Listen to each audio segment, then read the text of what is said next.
Channel of Vadodara.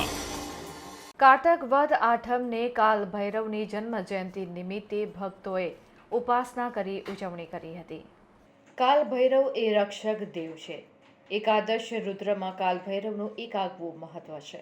કારતક વદ આઠમ એટલે કાલાષ્ટમી, જેને આપણે કાલ ભૈરવ જયંતિ તરીકે ઉજવીએ છીએ। ત્યારે ખાસ કરીને કાલ ભૈરવની ઉપાસના જીવનના રક્ષણ માટે, પરિવારના રક્ષણ માટે અને અનિષ્ટતા ઉપદ્રવના નિવારણ માટે કરવામાં આવે છે।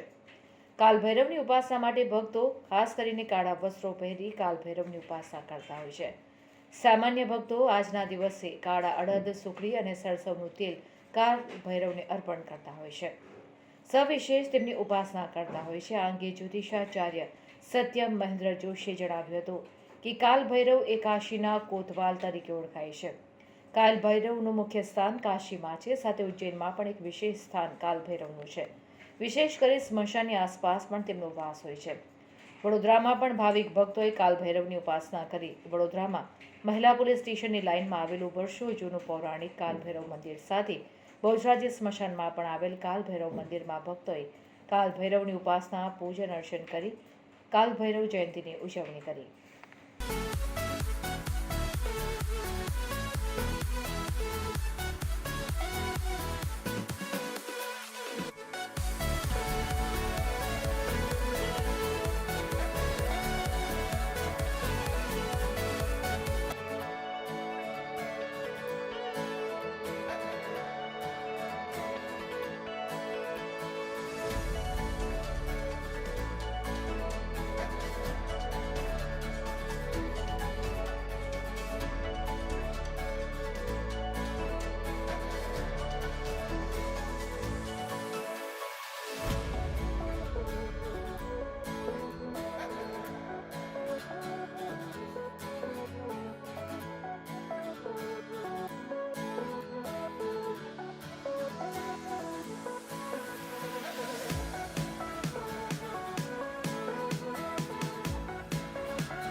આ સરદાર પાડું મેજરો મારા ટાઈમનું 300 થી 400 વર્ષ જૂનું કાલ ભૈરવ મંદિર છે।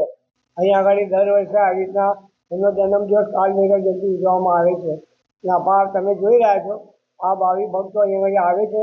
દર શનિવાર, દર રવિવાર, દર મંગળવાર અને એમની અષ્ટમી એ દાડે લોકો નિયમિત એમના દર્શન કરવા આવે છે। જેના લીધે આ મંદિરનું આટલું બધું આગળ આવી ગયું છે। જે અમારા જે સાથી લોકો છે, અમારા જે અત્યારે નવા છોકરા આવ્યા છે, એ લોકોની બહુ મહેનત છે મંદિર પાછળ, એમનો બહુ સાથ સહકાર છે।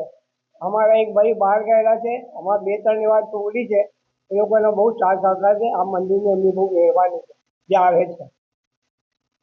300 વર્ષ જૂનું છે। આ મંદિરની અંદર લોકોની આસ્થાઓનું કેન્દ્ર છે। અહીં દર અમાસે યજ્ઞ કરવામાં આવે છે અને યજ્ઞમાં લાભ લેવા માટે તમામ ભક્તજનોને મફત આનો લાભ આપવામાં આવે છે। અહીં અમુક માણસો જે કંઈ માનતા માને છે, જે ભક્તોની જે કોઈ માનતા હોય છે, જે 5 અમાસ ભરે છે, એની બધી મનોકામનાઓ પૂર્ણ થાય છે। અહીં આવનાર તમામ ભક્તોના દુઃખ દૂર થાય છે।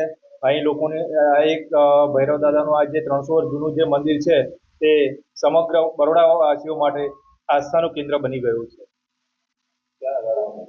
આ મંદિર સરસિયા તળાવની આગળ ફતેપુરા જોડે આ મંદિર આવેલું છે।